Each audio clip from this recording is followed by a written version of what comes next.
بسم اللہ الرحمن الرحیم۔ السلام علیکم ورحمۃ اللہ وبرکاتہ۔ دوستو، آپ کیسے احباب؟ خیریت سے ہوں گے؟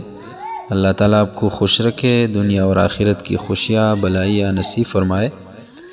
یہ آج میں آپ کو ایک ایسا نقش اور ایک ایسا تعویذ، ایک ایسا عمل بتانے جا رہا ہوں جو رزق کی زیادتی کے لیے ہے۔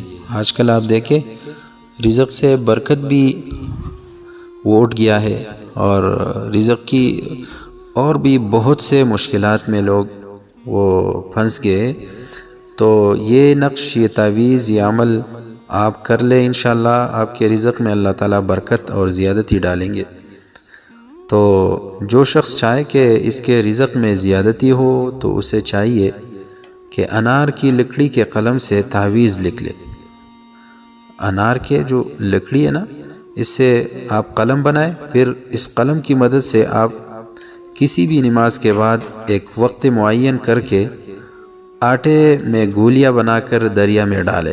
یہ جو تعویذ آپ کو نظر آ رہا ہے نا نیچے، تو یہ لکھ کر آٹے کی گولیوں میں آپ بند کر 11 تعویذ لکھے، ٹھیک ہے؟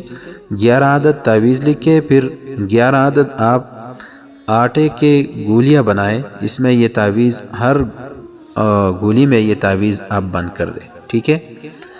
تو ایک وقت معین کر کے آٹے میں گولیاں بنا کر دریا میں ڈالیں، پھر اگر دریا قریب نہ ہو تو کسی کنویں میں ڈال دیں، لیکن کسی کا نقصان نہ کرے۔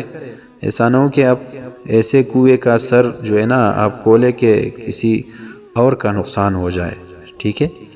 ان باتوں کا خیال رکھنا چاہیے۔ لیکن ویسے بہت سے لوگ ایسے کرتے کہ اپنے کام کے لیے دوسروں کا کام جو ہے نا وہ خراب کرتے، تو یہ جائز نہیں ہے۔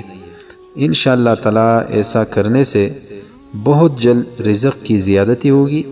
اور ان گولیوں کو یہ شرط ہے کہ سورج غروب ہونے سے پہلے آپ ڈالیں۔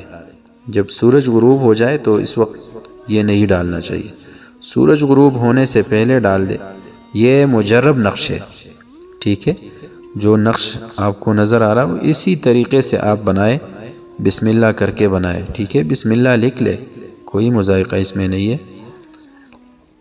تو اس نقش کی اجازت کے لیے، اس عمل کی اجازت کے لیے آپ کو یہ کرنا پڑے گا، یہ شرط ہے کہ آپ اس ویڈیو کو جو آپ کو نظر آ رہا ہے یہ شیئر کریں، ٹھیک ہے؟ اپنے جو فیس بک پیج ہے، اپنے یوٹیوب سے چینل ہے، اس پہ یہ شیئر کرے۔ پھر کامنٹ سیکشن میں آپ درود شریف لکھ لیں، ایک مرتبہ درود شریف لکھ لیں، یہ اس کی اجازت کی شرط ہے۔ تو انشاءاللہ آپ کر لیں، پھر مجھے بتائے اس کا اثر آپ کو اپنے آنکھوں سے دیکھیں گے، اپنی رزق کی زیادتی، اس میں برکت آپ خود دیکھ لیں گے۔ مجھے اپنی خصوصی دعاؤں میں یاد رکھیں۔ السلام علیکم ورحمۃ اللہ وبرکاتہ۔